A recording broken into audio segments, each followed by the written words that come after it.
दोस्तों, आप सभी का नॉलेज फ्रॉम चैनल में स्वागत है। भाजपा के सबसे लंबे समय तक मुख्यमंत्री रहने वाले शिवराज सिंह चौहान का दिलचस्प मामला। भारत निर्वाचन आयोग ने मध्य प्रदेश विधानसभा चुनाव 2023 की तारीख का ऐलान कर दिया है। 17 नवंबर को प्रदेश में एक चरण में वोटिंग होगी और 3 दिसंबर को चुनाव के नतीजे की घोषणा की जाएगी। मध्य प्रदेश बीजेपी ने इस बार मुख्यमंत्री पद के लिए किसी के नाम की घोषणा नहीं की है। इसके पहले हुए विधानसभा चुनाव में एमपी में शिवराज सिंह चौहान को सीएम फेस बनाकर ही चुनाव लड़ाया गया है।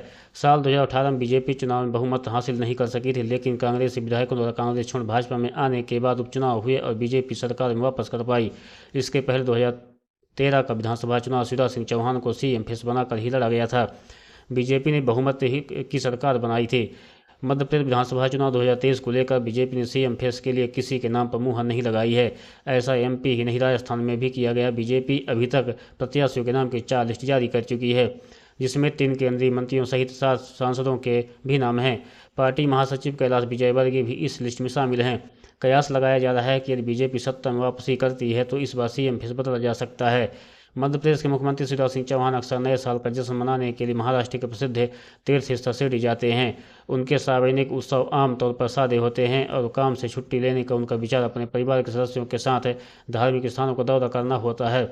कम से कम यही वह छवि है जिसे वह विकसित करने में कामयाब रहे हैं। इसलिए जब 64 वर्षीय शिवराज सिंह चौहान ने सोशल मीडिया पर अपनी एक तस्वीर पोस्ट की, जिसमें वह गंगा के किनारे चिंतनशील मुद्रा में बैठे हुए थे, वह भी पेन और नोटिंग पैड लेकर। 17 नवंबर के चुनावों के लिए पार्टी द्वारा उम्मीदवारों की चौथी सूची की घोषणा के बाद सबसे लंबे समय तक सेवा करने वाले शिवराज सिंह चौहान इस केस में थे। मौजूदा सीएम को टिकट मिलना कोई खास खबर नहीं है, लेकिन चौहान के मामले में इससे इस बात को लेकर अटकलें खत्म हो गई हैं कि क्या वह महत्वपूर्ण विधानसभा चुनाव लड़ेंगे, क्योंकि हाल ही में आला कमान से उनकी दूरी कम हो रही है। जैसा कि पहले बताया गया कि पार्टी ने उन्हें 2023 में मुख्यमंत्री पद के चेहरे के रूप में घोषित नहीं किया है, जैसा कि 2008 और 2013 में किया गया था, जब वह बीजेपी अंतर से जीती थी, और 2018 में जो वह मामूली रूप से अधिक वोट पाने के बावजूद सीट गिनती मामूली अंतर से हार गई थी। मगर बीजेपी ने अपने बचाव में मध्य प्रदेश के साथ साथ उन अन्य राज्यों में भी यही पैटर्न अपनाया है, जहां चुनाव होने वाले हैं। 2 सप्ताह से भी कम समय पहले सीहोर में महिलाओं को संबोधित करते हुए बुधनी विधायक सीएम शिवराज ने कहा था, जब मैं चला जाऊंगा तब याद आऊंगा। इसे फ्राइडिंग चूक के रूप में नहीं, बल्कि एक स्वीकारोक्ति के रूप में देखा गया कि उन्होंने मुख्यमंत्री की बगला खाली करने की स्थिति के लिए तैयारी है। चौहान की टिप्पणी, जिसे विपक्षी कांग्रेस ने विदाई भाषण बताया, भाजपा उम्मीदवारों की दूसरी सूची जारी होने के बाद सूची में 7 मौजूदा लोकसभा सदस्यों के नाम थे, जिनमें 3 केंद्रीय मंत्री और 1 राष्ट्रीय महासचिव शामिल थे। इस सूची ने सभी को आश्चर्यचकित कर दिया था, क्योंकि इससे पहले कभी भी इतने सारे सांसदों को विधानसभा चुनाव में नहीं उतारा गया था। यहाँ तक कि पार्टी के फैसले से सांसद भी अनभिज्ञ दिखे। पार्टी आलाकमान ने लंबे समय से मध्य प्रदेश में चुनाव प्रबंधन के नियंत्रण अपने हाथों में ले लिया था। पिछले चुनावों के विपरीत जब चौहान की बात मायने रखती थी, पिछले साल अगस्त में उन्हें सर्वोच्च निर्णय लेने वाली संस्था बीजेपी संसदीय बोर्ड से हटा दिया गया था। हाल ही में उन्होंने जो टिप्पणी की, उनमें से कुछ या तो हताशा से उपजी थी। इससे पहले शिवराज आला कमान पर दबाव डालते दिखे थे। शिवराज ने एक रैली में दर्शकों से पूछा था क्या उन्हें आगामी चुनाव लड़ना चाहिए और क्या उन्हें फिर से मुख्यमंत्री बनना चाहिए। बीच बीच में उन्होंने यहाँ तक कहा, मैं दुबला पतला हूँ पर लड़ने में बहुत तेज हूँ।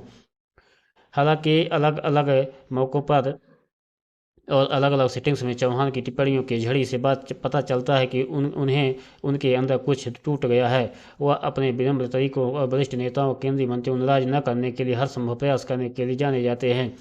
प्रधानमंत्री नरेंद्र मोदी और गृह मंत्री अमित शाह की दूसरी जोड़ी को तो छोड़ ही दें। ऐसा प्रतीत हो रहा है निर्णायक बिंदु तब आया जब प्रधानमंत्री ने सार्वजनिक रैलियों में उनका नाम लेना बंद कर दिया।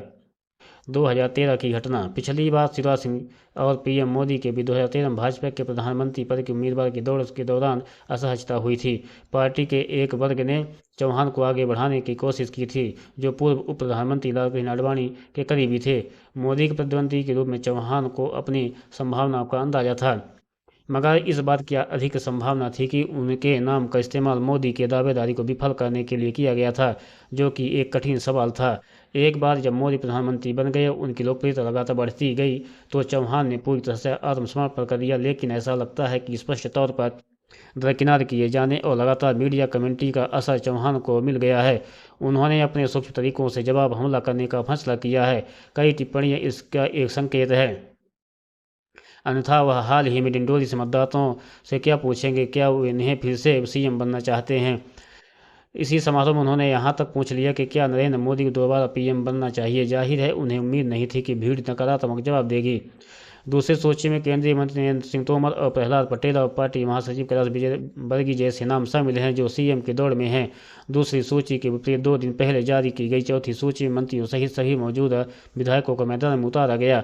सुरक्षित खेलने का विकल्प चुनकर ऐसा लगता है कि पार्टी ने किसी तरह अपने साथ हुए व्यवहार से चौहान की कथित नाखुशी को स्वीकार कर लिया है। पार्टी के भीतर की उठापटक ने विपक्ष को लगातार चौहान और भाजपा के केंद्रीय नेतृत्व के बीच विभाजन को मुद्दा बनाकर चर्चा करने का मौका दिया है, जबकि पीसीसी अध्यक्ष और सीएम पद के उम्मीदवार कमलनाथ लगातार उस व्यक्ति पर कटाक्ष करते हैं जो उनके 15 महीने कार्यकाल से पहले और बाद में सीएम की कुर्सी पर रहे हैं।